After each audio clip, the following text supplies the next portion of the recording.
We'll call this meeting to order of the Hollister Planning Commission, regular meeting dated September 28th, 2023 at 6 p.m. I will go ahead and lead us in the Pledge of Allegiance.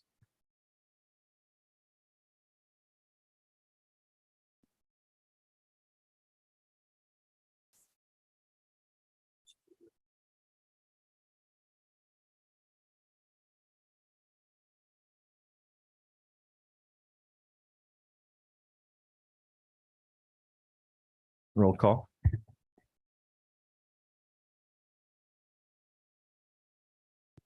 Commissioner Ross. Present. Chair Henderson, Present. Commissioner Corona, Present. Commissioner Lenore. And Vice Chair Belong notified us weeks ago that he would not be attending this evening. Verification of agenda posting was Monday, September 25th, 2023 at 12:06 p.m. Thank you. Approval of minutes. I have correction. Okay. September 14th, please, on the last page, 404. The second paragraph under reports, it's City Attorney Thompson responded that if anyone, I think you're trying to say any one of the commissioners were going to speak. So you need to separate anyone and of the commissioners.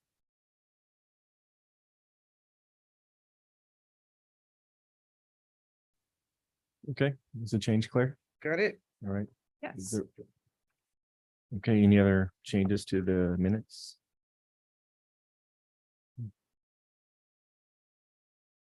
Is there a motion to approve with the correction added by Commissioner Lenore? I'll move that we approve the minutes of August 31st and September 14th with the noted correction. We have a motion. Is there a second?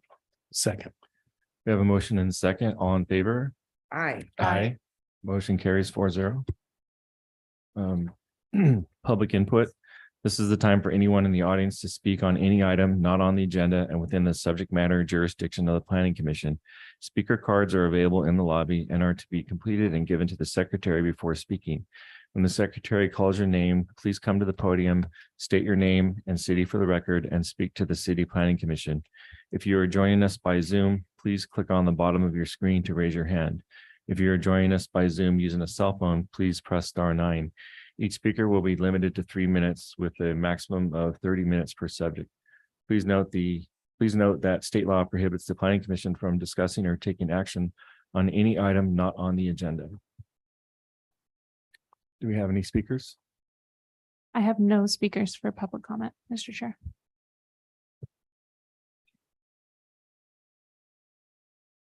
Okay, thank you. All right, we'll close the public input. Moving on to public hearings. Item number 1, Site and Architectural Review 2022-6. Thank you, Chairperson Henderson. Item number 1 is for Site and Architectural Review 2022-6 for a Starbucks project. This item was continued to a date certain of tonight, September 28th, and staff and the applicant are still working on making changes based on the direction that was provided from the study session on September 14th. So we are requesting a continuance to a date certain of October 26th, which is the regular Planning Commission meeting of October.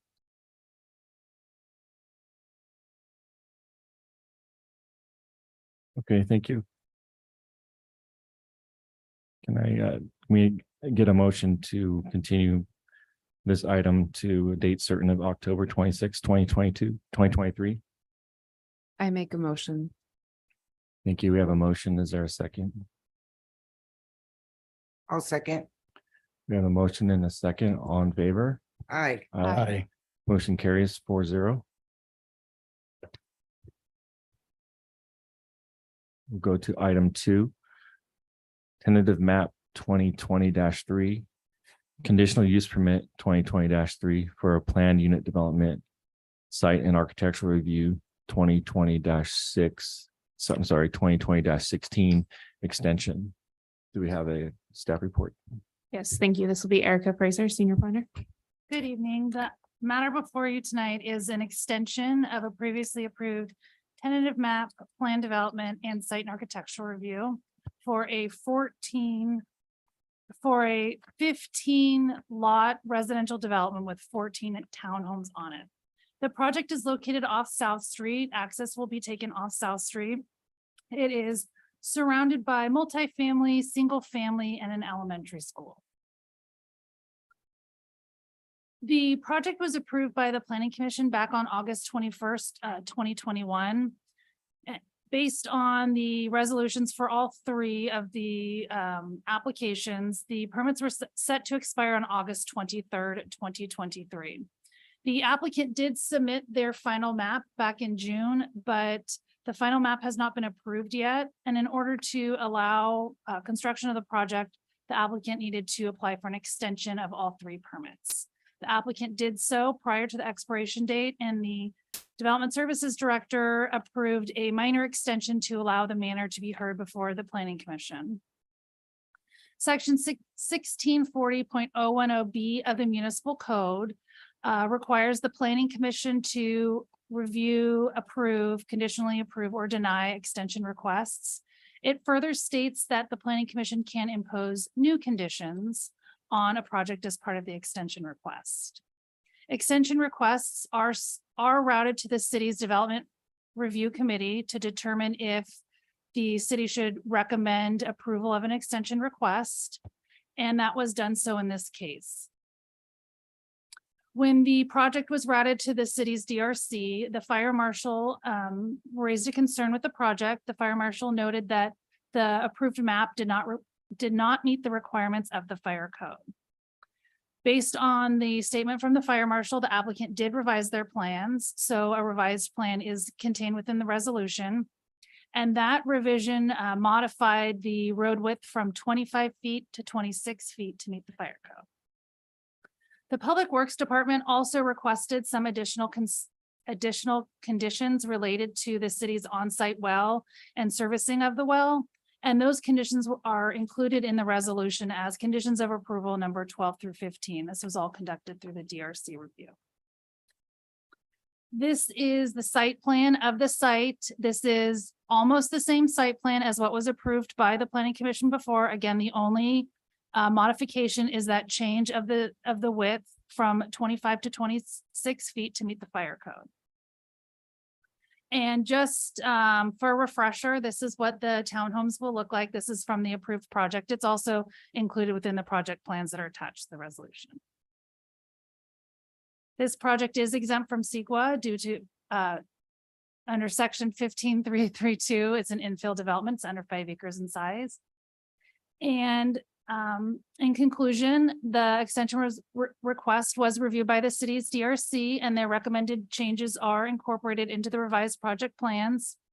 And the project, with the modifications made by the applicant, as well as within the new conditions of approval, meets the requirements of the municipal code and the general plan.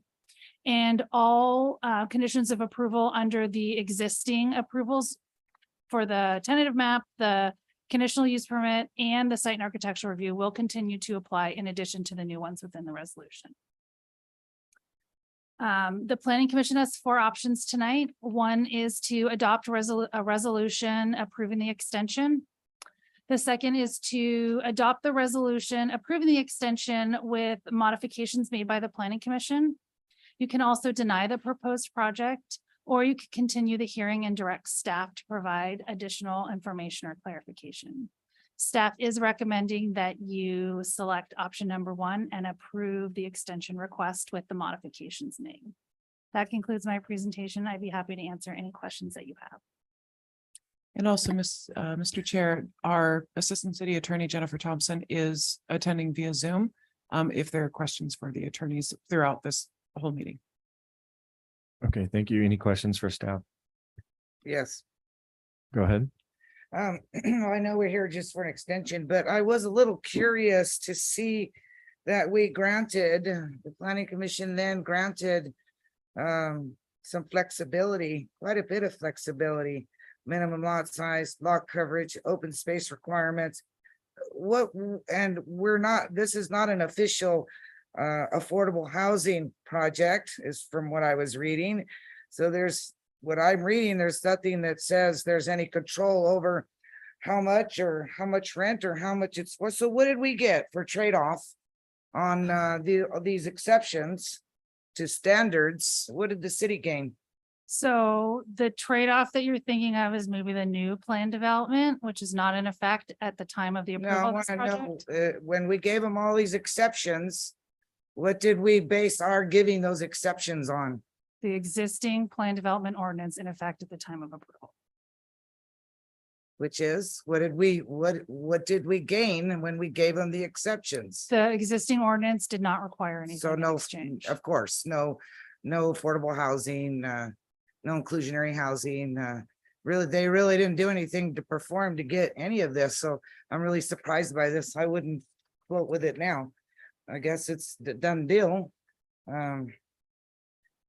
And it's architecturally not good, so I wasn't here. That building is lacking in architectural features, and that was a component and a policy of the general plan, so it's just whatever, it's not good, but I just wanted to state that for the record, and I'm glad to see we're doing things better now. Thank you. Okay, any other questions for staff regarding the presentation? Okay, with no further questions, we will move on to public comment at 6:14. Do we have any speakers? I do, Mr. Chair. I have Mr. Kerry Blevins. The owner of 743 South Street. Sir, if you could come to the podium, that'd be great. And you'll have 3 minutes. I'm the owner of 743 South Street, the house in the front and 3 units in the back. I see where they're saying they got 26 feet for access. I'm assuming that's talking about the access going in from South Street. There's not 26 feet there between the garage for the house I own there and the unit on, I believe it's 733 or 743 or 30. The neighbor next door on the other side of that access road. So I don't know where they're getting 26 feet. That only measures about 20 feet max. So are they tearing something down to get that? Obviously not on my property. Hopefully not on your property. Yeah, exactly. Well, Do we know? sounds like we need clarification from someone that looked at the engineering plans. That's a very narrow road. That's an issue for me, so staff. Me as well. I can answer that. So So we'll respond to public comment after we close Okay. the public hearing. Okay. Thank you. Okay, thank you. Do we have another speaker? I have no more speaker cards. Just give me a moment. And I have no hands You raised wanna online. Speak, ma'am. I did not sign up. Oh. Should I- It's okay. Yes, Can- come, go ahead, come ahead. Yeah, just state your name. Okay. Thank you. My name is Marie Moda. Well, come up to the podium. Yeah, thanks. Yeah. With my voice, they can. My name is Marie Moda. I own a house at 730 Walnut Lane, which is a rental. It doesn't affect me directly, but and I was out of town when this was approved, so I have no idea if these townhouses, which I see on what was posted on the TV, that they're 2-story. Are the people who live on Walnut Lane going to have any privacy? How close to the back fence line are these houses or townhouses going? That was my only question on this.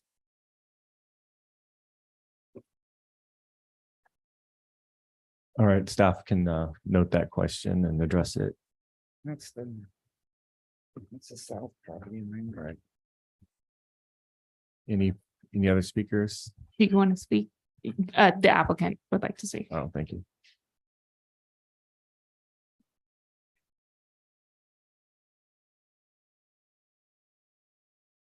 Good evening, Commissioners. I'm Jim Campagna, representative of the applicant, Verba Carl. And first off, I it's been a couple of years since we worked on this project, and I just want to thank the city staff for their work.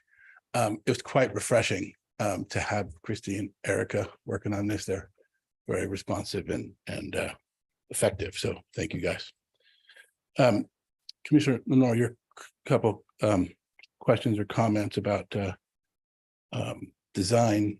I'm sorry you don't like it. I don't think it's nice and will be nice, but one point I would make is you can't see it from the street. So But the neighborhood can. it's Yeah. it's set quite far Yeah. back. So yeah, I mean, it's if you didn't, I mean, I like it. I wish you liked it, but if you don't, it's not an eyesore driving down. If you're driving Not down an the road. eyesore. Yeah, yeah. Didn't say eyesore. Yeah, It's lacking a little architectural. And so your other question or issue you raised about housing, while the project itself isn't restricted to rentals or affordables, our business is housing providers. So our business is not developers for sale housing. So it's not our intention, though we don't want to be restricted, it's not our intention to sell these townhomes. It's our intention to rent them, quite frankly, for at least 10 years until there's laws around construction defect and all the stuff that we don't have to bond for if we don't do it for 10 years. So our intention is for these houses to be rentals, if that's all helpful. And Well, we have rentals that are income, have income requirements on it, and this one does not. right. There's no guarantee you're gonna rent them for affordable. Honestly, it's not our intention to rent them or affordable, they're market rate, but it is our intention to add to the rental stock of the community, which I understand is a great need, and I'm working on some other stuff in that regard too. Our company is actually working on an affordable project that was just approved at right next to the parking garage behind the 400 block project. So the property right across the street here, right across on West Alley, the empty lot that used to be the car dealership. I haven't seen anything come forward from there. It was approved ministerially under an SB 35. I'm not aware of that. Right. Okay, can't do back and forth. Okay, sure. We're having a public hearing and he's responding to my question. It's itemized. It's on the agenda, right? They're speaking on an agenda item.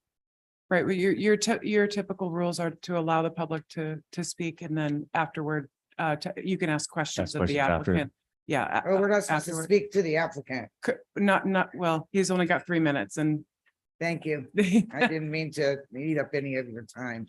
I mean, What- it through the chair, if you'd like to. I mean, allow as us, the say applicant, I 30 think we can seconds. ask them questions Yeah. after the 3 minutes. Okay, Okay, That's typically. thank you. So a couple other points since I was. since I did that, Yeah, thank you. thank you. I Sorry, appreciate that. Kevin. As you guys know, as Erica mentioned, we're already previously approved and we submitted our final map in a timely manner. It just wasn't addressed by the time that's why we're here. Essentially, we submitted it in June and it wasn't approved in time. So that's why we're here. Secondly, we made the one change to the fire. That change, the 26-foot change was on our property, and the code for that, as my conversations with Chief Bedola was, it's just next to a fire hydrant, it has to be 26 feet. If you're next to a hydrant, the drive coming into the property, the requirement's 20 feet, which we meet. So the fire chief was okay with approving our project based on, you heard another comment that it's only 20 feet. Well, that's compliant with the fire code if it's the driveway. But we're installing a fire hydrant on site. And next to that fire hydrant, we had a 25-foot width in the previous plan. And the chief said, hey, I want 26. And we made that change, which is why it's now approved by the fire chief. One major concession in this reiteration that we're making to the city, and I want to emphasize major, as I understand it, on Walnut Street, the water department has a problem with that water line. It is not sufficient enough to supply the street in the event of a fire. There's an old 6-inch line running down Walnut Street. And it's further evidence to where housing providers, there are 2 properties on Walnut Street right behind this one that we operate as rental properties. They're not identity and ownership, so we weren't required to give any concession to that. But we made arrangements with the other owner to where we're offering part of this condition. We're allowing the city to tie in from their well. We're giving an easement through our property on Walnut so that the city can tie an 8-inch line into that line on that line on Walnut, which my understanding through my engineer is that saves the city having to put in a whole new 8-inch line down Walnut Street, if we can do that. So I would call it a very significant concession that we're making to the city in that regard in this reiteration. And then I'll pause there unless you have any questions. Any other questions for the applicant? No, okay, no, Thank you. Thank you. thank you. Do we have any other speakers? I have no other speaker cards, Mr. Chair. Oh, would you like to speak? Go ahead. There's someone from the audience who would like to speak.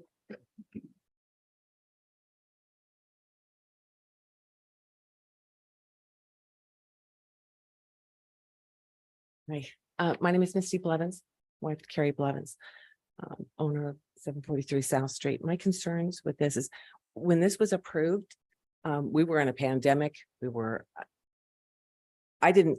He says that we might have been mailed something. I don't know. I never saw anything. My concern is when you talk to 20 feet, that's from the side of our garage, to the easement on it, or the, pardon me, the building on the other side. Yeah. So I don't know how that works, but we do have 2 little units in the back. If these people leave their house and they go to walk down to, I don't know, grab the mail, there's no sidewalk for them to walk on. We have kids that live there.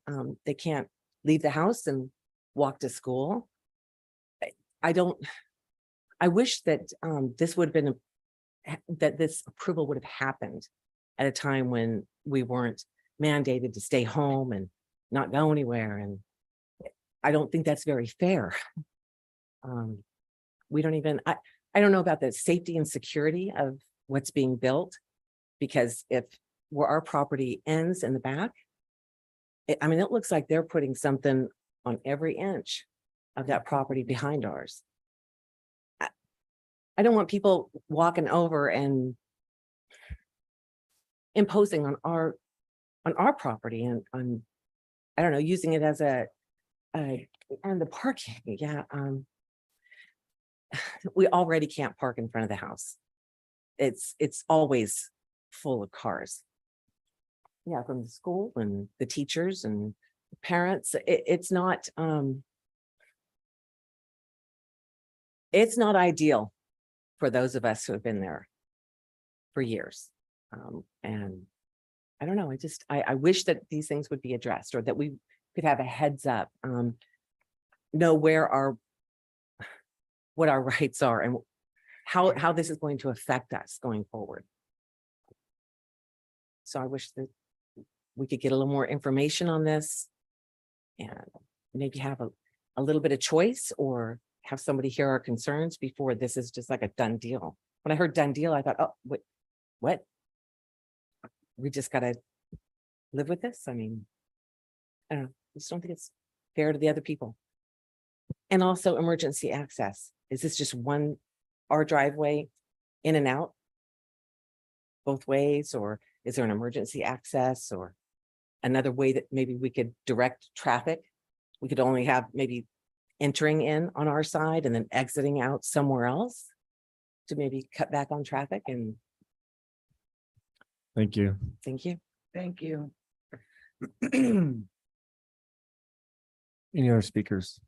I have no other speaker cards, and I'm not seeing any others in the audience, Mr. Chair. Okay, we'll close the public hearing at 6:26.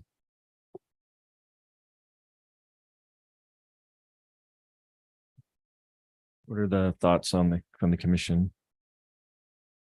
So let's talk about site plan modifications on page 3 of 5. And tell us, is it what it's saying there or not? Which is 26 feet is what the fire marshal is requiring.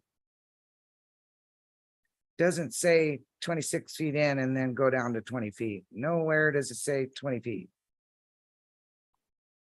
If I can clarify, the 26 feet comes from the fire hydrant and the parking on to. Let me go to the back. Yeah, could you bring it up? So the entry into the site at 20 feet meets fire code. Once you get in and you have fire hydrants and you have parking Okay. on both sides, 25 feet is too narrow. So that had to be widened to 26. They accomplished it through their own site. So within, oops, my bad, How wide is it coming in? 20 feet, which meets fire code. Okay, And then in here, we see we have parking. This is required to be 26 free and clear in the center. It okay, was not 26, it was 25. okay, So the applicant made adjustments on within their site, within this. okay. This area to meet the fire code, because the road has to get wider as there's parking. Right, okay, okay. I just didn't get that. So I see now 20 and then transitions to 26. Once it enters the project site. Yes, once you hit that parking based on Uh, the requirement changes on, is there parking on one side or is there parking on two sides? For So- parking on two sides, it's 26. So show me the property owners here are concerned. Where are they talking about? They're talking about this here. Right there. So they have a building and then on the other side, another building, Mhm, but they're only required to have 20 feet there. correct. Right. Yes, and there's how much? Well, I'm sorry. There's exactly. I'm sorry. Exactly Shouldn't 20 be talking. There's only how much? 20 feet. 20 feet. Yes, so no widening is proposed. The existing established easement, I believe, correct me if I'm wrong, Erica, is going to be improved with pavement, but it'll be no parking on either side and no change is requested, no modification to the existing easement. It's 20 feet now, it stays 20 feet. And no. and But no as ped- Erica and no mentioned, pedestrian access lane. there is no And that's not good. pedestrian walkway. Okay, There are sidewalks once you get onto site, but there's no room for sidewalk on the existing 20-foot easement. Well, I'm not so much looking for sidewalk, I'm looking for a pedestrian easement. Walk with the cars. So is the 20 feet, it's from building to building the walls as the speaker mentioned, or is there a roof overhanging or anything like that? So the fire code requires free and clear. So like a tree can't impede, a building couldn't impede, but in this case where it's just the road driveway width, the clear width has to be 20, and that's what this is. It's not going beyond the existing easement. It's not taking over anyone's property. It's within the easement that's already out there to allow for this access. And it's 20 feet, which means fire code.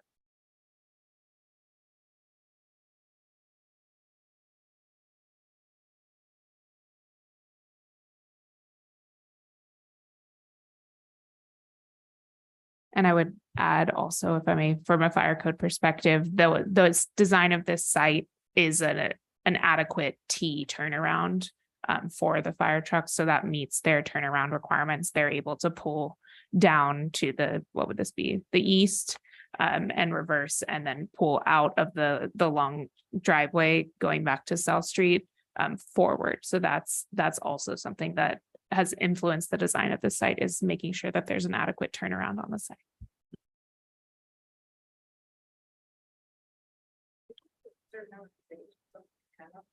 From your home, away from your house or your building.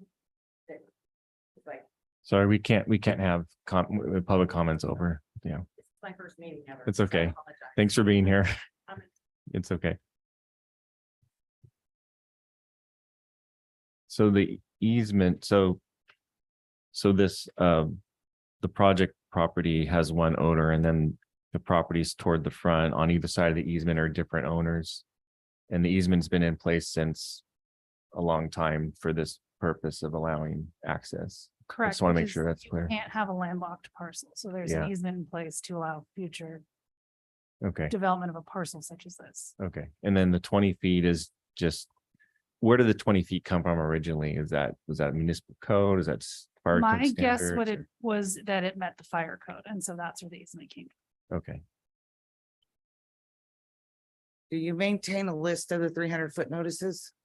Yes, So I think it would be good to look up to see if the address there, and it's Mr. and Mrs. Blevins. I think we should make sure they got it.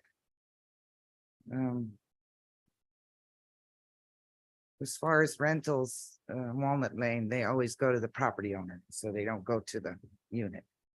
So you should have gotten that one as well. On the bottom side of the easement, there's some diagonal lines. Isn't that a sidewalk? What is that? I believe that that's an ADA striping for ADA access all the way to South Street, to meet building and ADA code requirements. That would be my guess. Okay. I'm sorry, The- I need more explanation.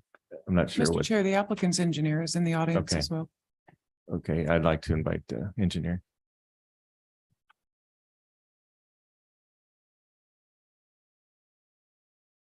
Thank you, commissioners. I believe. the Yeah, if you only- could state your name and Yes, who you Alan, represent. Alan Andrade, MH Engineering. We're the project engineer for South Street LLC. Specifically, the question was that hatch line that is the east side of that 20-foot access. In your packet, there is a cross-section that shows how we broke that down to meet the requirement. Is that available, staff? Yes, I can pull up the plan set. Give me a moment.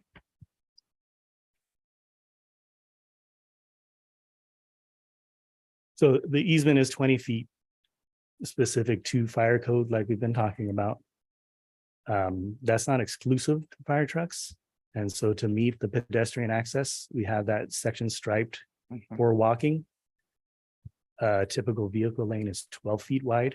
So within the 20, we've got room to have that walking path. With 14 units, we expect traffic, we expect two-way traffic. We want them to be able to pass each other. But we've also provided the striped area as refuge so that pedestrians can get in and out. And acknowledge that, you don't always have two cars going both directions in there. So it's kind of a trade-off. If you did have cars passing and a person there, it will be tight, but it does meet the requirement for both fire access, emergency access, and the pedestrian access that's required.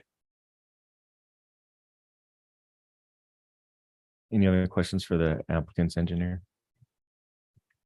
Thank you.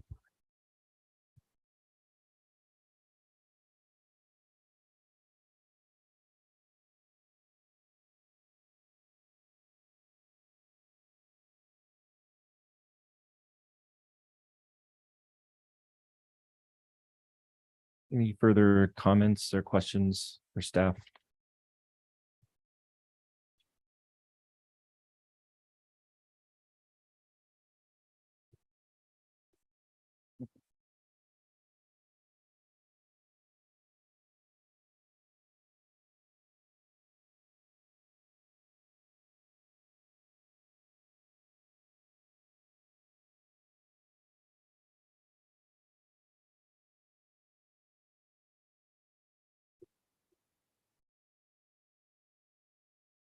Chairman, I don't want to give the wrong impression here. Done deal maybe wasn't the best word. But I think, in the terms of planning and doing an extension of time, was hashed out in 2020. And then again in some more in 2021 or something, but just want to clarify that I would never say that. And seem to be closed-minded. It's just that the decision was already made. The public hearings were already conducted. And here we are doing an extension, and that was all I meant. It was already an approved project. So I want to clarify that. Okay, I wouldn't want to give the impression that I'm not listening, because I am. thank you. I wanted to ask, with the new general plan that we were discussing in August, what is this parcel? Did that change? So the parcel hasn't changed zoning designations. It will still keep its zoning designation because we haven't changed the general plan, but it'll remain a medium density designated site. If the general plan is adopted as drafted or with the changes that staff's been directed to make, the density will increase in that general plan designation. But Erica, do you know what the density calc on this project is off the top of your head? I believe right now they are at the max density. Off the top of my head, I can't remember. So they would then be.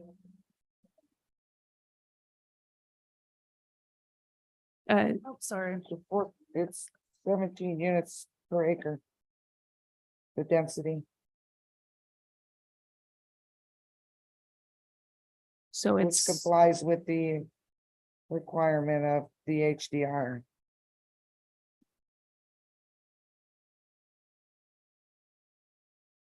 yes, It requires 12 to 35 and they're at 17. okay, yes, so, and I misspoke, I said medium, but it is high, so it Right. is proposed to remain high. If it's at 17 units an acre, that's compliant with current, which again, as Commissioner Lenore mentioned, is 12 to 35. If it is proposed to be high in the new general plan, which this is not a site that has been specifically called out for a change, so it would be proposed to be high in the current general plan draft, and that minimum would go up to 30. So it would be an increase in minimum density in the new general plan on this site.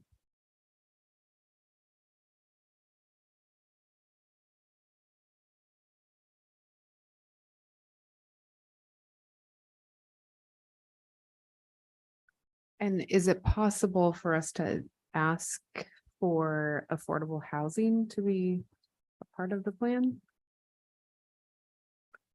It's not something that you can require. You can certainly ask to the applicant, but I think that in what he's spoken, that's not their intention for the site. The city doesn't currently have any requirements for affordable housing. The inclusionary ordinance has not been adopted since the approval. So at this time, with regard to affordable housing, the code is the same as it was when it was originally adopted in 2021, or originally approved in 2021.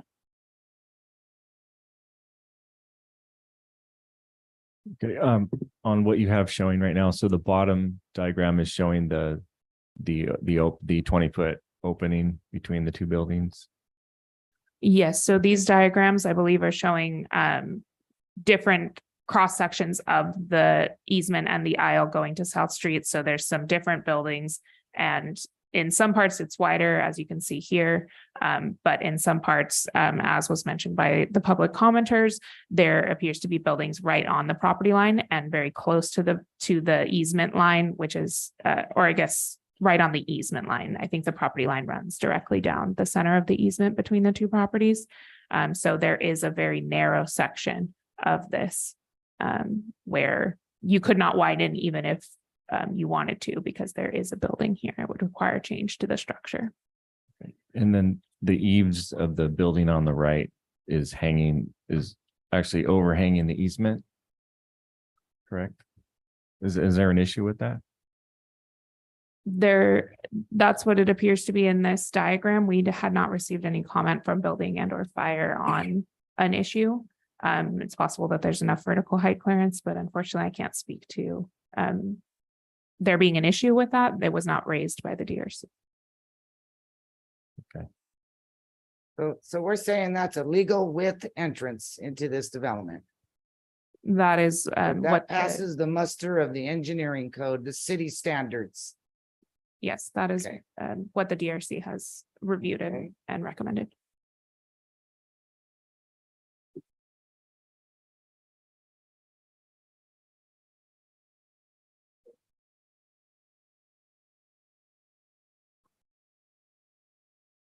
Any other thoughts or questions from the commission? None for me.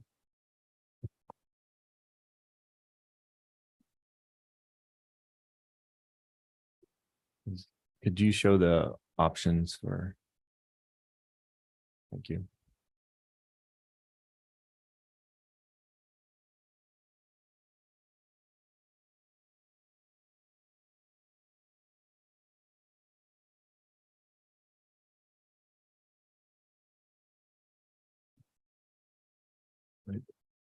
What is the pleasure of the commission? Well, try it as I may, I can't find any findings for denial. With current code and policy, This would never fly in another few months. So I'll move that we adopt PC resolution number, please. Commissioner Lenore, the next number will be 2023-30. I move that we adopt Planning Commission Resolution 2023-30, approving the extension of time for the vested tentative map, also the conditional use permit and the SNA for the construction of 14 townhomes located in the Old Town High Density Residential Zoning per the findings and conditions as stated in the resolution.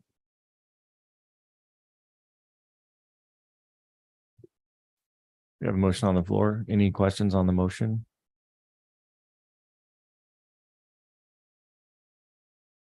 Do we have a second?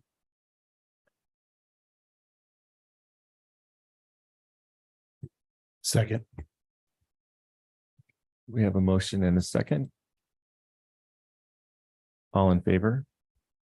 Aye. Aye. Aye. Aye. Motion carries 4-0. This action appealable, Christine? Yes, this action is appealable to the city council within 15 days. We do have applications available at the planning division or at the city clerk's office. And we can answer any questions you may have about that. We'll go to new business. I won't read that whole paragraph, so I'll just ask staff to explain the item, please. Thank you. Thank you. This will be reported by City Attorney Thompson. Good evening, Chair Henderson and Planning Commissioners. Can you hear me okay?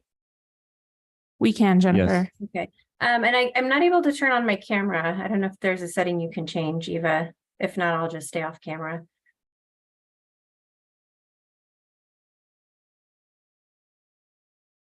Does that work? Yeah. Yeah, I think so. There we go. Cool. All right. So this item is related to a Brown Act allegation or a Brown Act violation allegation. On August 31st, the Planning Commission approved a site and architectural review, a mitigated negative declaration, and a recommendation of approval to the City Council of a density bonus for a project that's located at 1550 San Juan Road. On September 15th, San Benito High School District submitted a Brown Act cure and correct demand, alleging that that density bonus recommendation had not been properly agendized. There was no similar allegation for the other two items that were approved, the negative declaration or the site and architectural review. All of you should have received a copy of that letter sometime earlier this week by email. So just as a matter of background and the law, the Brown Act requires any party alleging a violation of the Brown Act to make a written demand to the body that made the decision, in this case, the Planning Commission, to cure or correct that violation within 30 days from the date the action was taken. That 30-day limit is related to allegations related to meeting agenda posting requirements. There are different deadlines for different types of Brown Act violations. So the Brown Act has 30 days to cure and correct the action. This is typically done when it's related to an agenda violation or alleged violation. This is typically done by re-agendizing and then re-voting on the item. So that's what's before you tonight. If the Planning Commission doesn't act, a lawsuit could be filed within 15 days of the 30 days by the San Juan High School District, San Juan, High School District. San Benito. Like it's a mouthful. Right, San Benito, gotcha.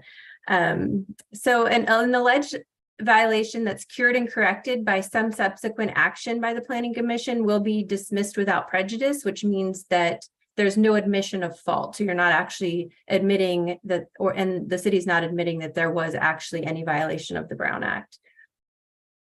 So just as a little more information, on August 31st, the Planning Commission agenda listed the site and architectural review and the mitigated negative declaration but it didn't include the density bonus. The staff report, however, did include a detailed description of the density bonus, an analysis of the density bonus, and along with a recommendation and a resolution. So it's important to note that actions taken without strict adherence to the Brown Act are not a violation as long as they're taken in substantial compliance with the Brown Act. So we may make an argument that there's substantial compliance, but we don't need to, because with a cure and correct, there's no reason to, it's without prejudice, meaning we don't need to really analyze whether or not the city did anything incorrect. In addition, based on that detailed staff report that was included with the agenda, the public did have an opportunity to understand that a density bonus item was going to be discussed at the meeting, and decide whether or not they wanted to attend the meeting to make public comment. So, however, despite that, tonight's item, the purpose of tonight's item is to cure and correct that allegation just by reconsidering and ratifying that previous density bonus decision. And I'll also point out that the Planning Commission didn't take final action on the density bonus on August 31st. Really, what the Planning Commission did was they recommended to the City Council that the City Council approve the density bonus and the related fee waiver that was a part of the density bonus. So the action that you took on August 31st was not final, and then the action that you take tonight won't be final. It will still go to City Council for final approval. So you have three options. You can adopt the resolution ratifying your previous decision. This is my recommended option. You could choose not to ratify the previous decision. This is not recommended because it doesn't cure the alleged violation, and it then opens the city up to a lawsuit. And keep in mind that the city can be sued whether they did anything wrong or not. So that's just how lawsuits work. And then a third option, you could continue the item and direct staff or myself to provide additional information or clarification. The cure and correct has to be completed by October 15th. So the Planning Commission could consider this item at the October 12th Planning Commission meeting and still be within that 30-day deadline. So with that, are there any questions? No, but thank you for clarifying for us the density bonus. Any other questions for staff? Okay, do we need to go to public comment with this? Yes, you do. Okay.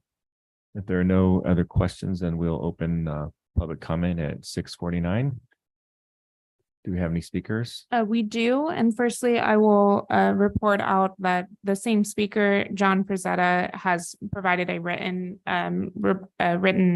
comment that was received by staff tonight. And then with that, John Frazetta is a speaker card tonight. And Mr. Chair, each of the planning commissioners does have a copy of that. I did put that on the dais.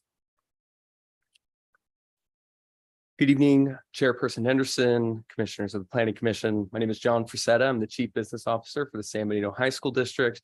I'm here on behalf of Superintendent Dr. Sean Tenenbaum. Initially, thank you so much, Planning Commission, for responding to the district's attorney's cure and correct letter by re-agendizing the density bonus resolution. We also appreciate the specific notice the district received regarding this item for the San Juan project, as the district requested in our previous August 21st comment letter. With the density bonus resolution now agendized, the district has several comments. First, we reiterate the issues the district raised on pages 3 and 5 of our August 21st comment letter regarding the discrepancy between the notice of availability and the mitigated negative declaration in terms of the density bonus description. Second, to the extent the density bonus is required for the project to move forward at all or at its current capacity, the district objects to the density bonus for all the reasons the district objects to the project generally, which we described in the August 21st letter. The district's sole high school campus is severely overcrowded and at overcapacity, and further development like the San Juan project without collaboration with the district will only make matters worse. Finally, the waiver of sewer and storm drain impact fees for the project is quite concerning to us. The district has previously provided input via the General Plan Advisory Committee regarding an amendment to Goal CSF 7.1, New School Funding Initiatives. Specifically, considering incentives such as density bonuses when a proposed project voluntarily provides school fee contributions beyond statutory school impact fees for new school facilities. The district is concerned that the city now appears willing to waive sewer fees for private developers without consideration for the growing and cumulative impacts on the district. The district raised related issues in our June 30th general plan comment letter. I brought with me a transportation study and traffic survey, which touch on the issues of overcrowding at the district and asked that these be included as part of the administrative record for the project. Again, thank you, Planning Commission, for addressing the district's cure and correct letter. We appreciate and support future collaboration and communication regarding not only the San Juan project, but also responsible growth between our entities. That said, the district continues to oppose the San Juan project for the reasons stated today and in our August 21st comment letter, and do not believe the city has adequately addressed the project's impact under CEQA. Thank you so much for the opportunity to speak. Thank you. Any other speakers? I have no other speaker cards and I don't think anyone is online, but let me just check really quickly. No, I have no other speakers. Okay, we'll close the public comment at 6:53.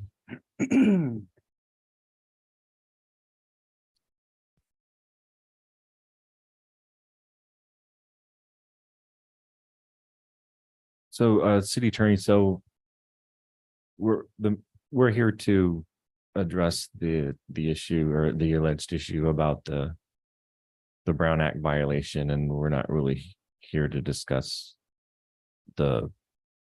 anything else or any things that the speaker brought up. Well, ultimately, you're ratifying the decision that you made on August 31st. But as a part of that, you are ultimately redeciding that same topic. So you could ask for clarification related to the speaker's comments or discuss them as well.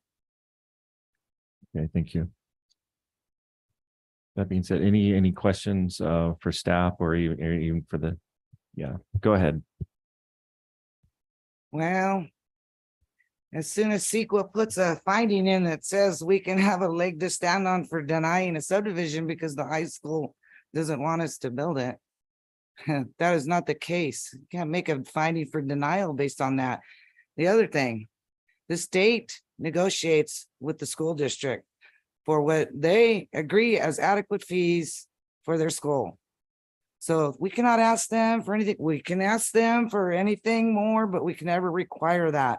They negotiate the amount that they get. So city would get sued big time if we didn't pass a subdivision based on what they're saying here. I just want to add that to my fellow commissioners so they understand that you always have to have reasons that are legal for denial. So with that, I'm concluding my comments. Thank you. Thank you. I had a question about one thing that was mentioned. The speaker mentioned without or with collaboration with the district. So I'm trying to understand what that means.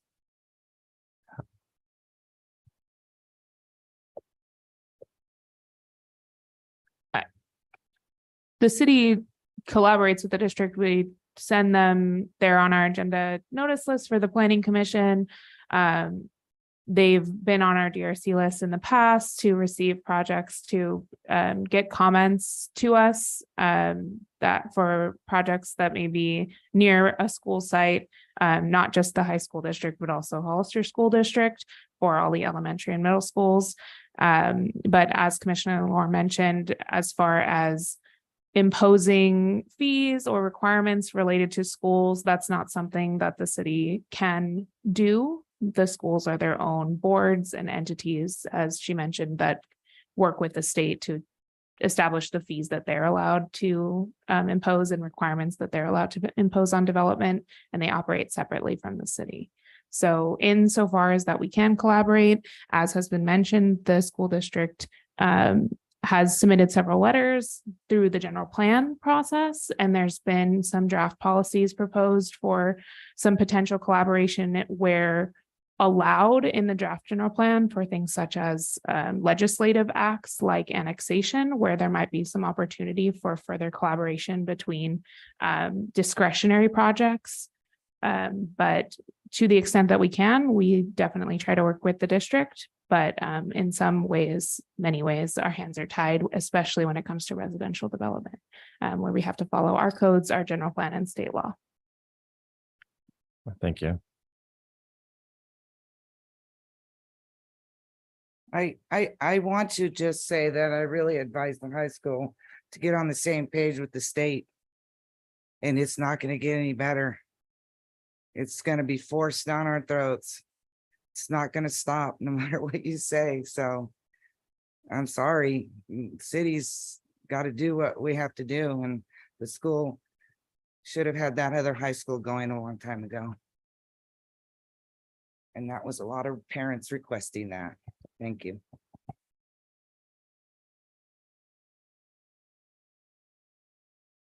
What is the pleasure of the commission? Is there options we can? Are there any options that you can show? I don't have anything to show in a PowerPoint, but I can read those off. Hang on, sorry, I'm getting disorganized on my table here. From the staff report, the first option would be to adopt a resolution ratifying the Planning Commission's decision to recommend approval of density bonus 2023-2 to waive the required sewer and storm drain impact fees for 8 residential dwelling units restricted to very low income households within the mixed use development located at 1550 San Juan Road. And that is the draft resolution contained in your staff report. Option 2 would be do not ratify the previous decision. And option 3 would be continue the item and direct staff to provide additional information or clarification. And it is the city attorney's recommendation that the Planning Commission select option 1 to adopt the resolution. Okay, I'm just asking, is this something we can see on a screen or anywhere? It isn't. help- I don't have any slides help with the motion. for this So, particular Okay, item. so but if we open the staff report, we can see what you just read. Yes, Yeah. Okay. Okay. I suppose I could share that. I can make it happen. Hang on, give me a second. Well, you don't get the hard copy, huh? No. Oh,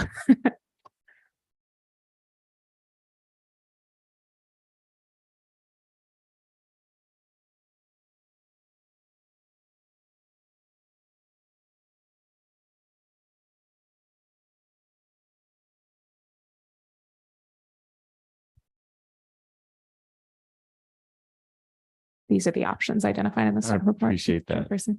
Is there a motion? I move that we adopt PC resolution number 2023-31, ratifying the Planning Commission decision recommending to the city council approval of a density bonus to waive the required sewer and storm drainage impact fees for the 8 residential units. And as stated with findings as stated in the staff report. We have a motion on the floor. Any questions on the motion? Do we have a second? I second. We have a motion and a second. All in favor? Aye. Aye. Aye. Motion carries 4-0.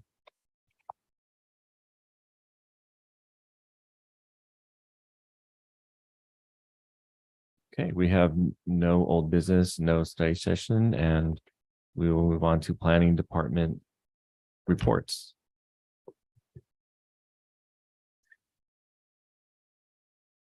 Thank you, Chair and Commissioners. Really, the first report I have is we have a very special person in the audience today. I'd like to welcome Miriam Arciniega. I think I said that right. She is our new support services, senior support Welcome. services assistant. She started on Monday, and we've just been feeding her a whole lot of information. You'll see her a lot more here at Planning Commission as she learns to pretty much secretary the commission.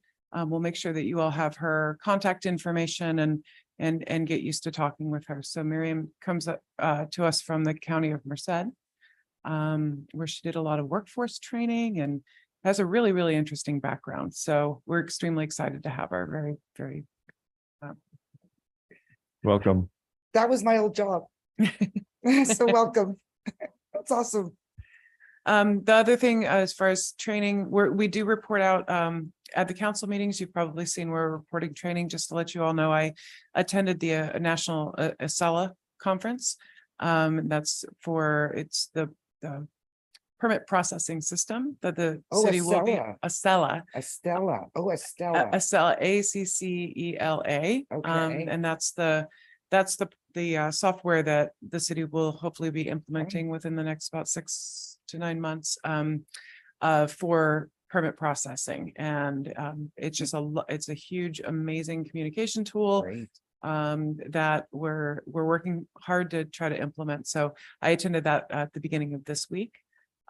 Made a lot of connections, learned a lot, and so that's Oh, about it. boy. New Mhm. software. Yeah. That's That's it for For me. the I don't better. know. Well, if we're reporting training, I can report that myself and Amber Cameron, as well as Vanessa Sanchez, our planning technician, attended the APA California conference last week, where we learned a lot of new laws and legislation that are coming onto the table, things that are on the governor's desk, as well as just a lot of interesting reports from communities or projects that they've done about, zoning or ADUs. So it's always good to go to those trainings / informational conference sessions to meet people and listen to the ideas of other cities, especially as we're in the middle of so many kind of game changing, if you will, processes for the city of Hollister. So making sure that we're keeping up with the times and hearing new ideas that have been successful in other communities. So we did attend that conference as well. Okay, any other reports? I have no other reports. Move on to planning commission reports. Is there anything the commission would like to report? Commissioner Lenore? I got something to report and it was super exciting.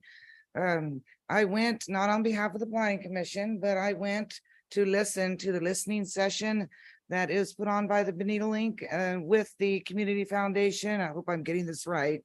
I went there today for lunch and talk, and I was there over 2 hours, and I listened, and I wanted you folks to know that we're headed in a really good direction, because the thing that this group of 13 of us, and there was some nonprofit representation. There was the housing coordinator for the city and the county.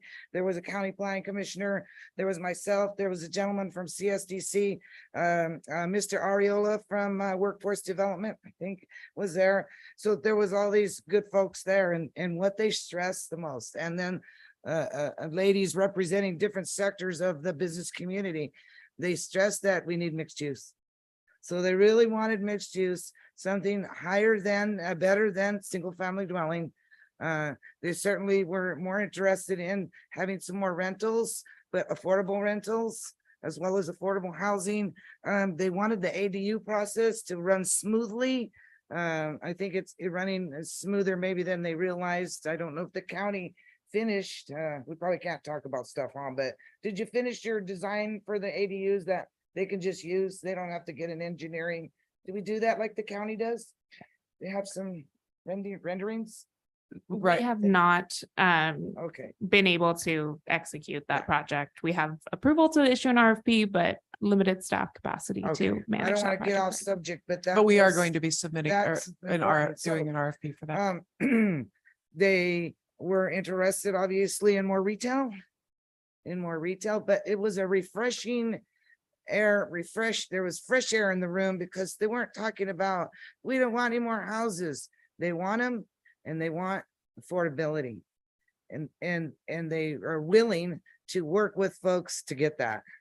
And they're also really wanting funds. Of course, what's the number one thing that you need for affordable housing and for private developers to come in and do that is funds. So they would love to see, I think, more state and federal funds for us being able to do some affordable housing, of course. What else? It was just a really good atmosphere. There'll be an article in the Bonita Link, because Noe was there. It's sponsored by Bonita Link. So heads up for that. And I didn't say much because I wasn't there to represent, but I said, I think we're going in a good direction based on what we've been doing for this year. So that's my report. I enjoyed it. You might want to catch, there's a few more left, and there's different subjects, but this one was housing and it caught my eye, and I just wanted to hear and it was really good. So I was glad to be accepted into that group today. And I wanted to bring the message back to the planning commission that based on what they want, we're going that way. And Gabriel Torres was there. He was on the planning commission for a long time. He is with Chispa and he was there and I'm always happy to see him. Thank you. Thank you for that report. Any other reports from the commission? Okay. With no further items on the agenda, we will adjourn the meeting at 7:07.